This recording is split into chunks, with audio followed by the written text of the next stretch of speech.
Alyansa ng Pilipinas at Canada mas pinatibay kasabay ng pag-angat ng bansa sa upper middle income status. Inilunsad ni na Pangulong Ferdinand Bongbong Marcos Jr. at Canadian Prime Minister Mark Joseph Carney ang Canada-Philippines Strategic Partnership sa Canada upang talakayin ang Free Trade Agreement, kooperasyong militar sa ilalim ng SOVFA at mga kasunduan sa enerhiya at labor mobility para sa halos 1 milyong Pilipino roon.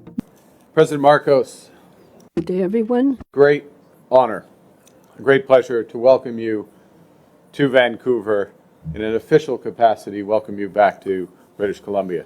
Bukod sa pakikipagtagpo sa mga community ng Filipino at British Columbia, naging agaw pansin din sa media ang kanilang casual date sa isang Jollibee sa Vancouver bilang simbolo ng malalim na ugnayan ng dalawang bansa. Kasabay nito, formal nang inihayag ng World Bank ang pag-angat ng Pilipinas sa upper middle income status matapos maabot ang 4,850 dolyar na gross national income per capita. Ang pag-unlad na ito ay bunga ng 5.8% average GDP growth sa nakalipas na 5 taon na nagbibigay daan sa mas malaking papel ng pribadong sektor sa pagitan ng dalawang bansa.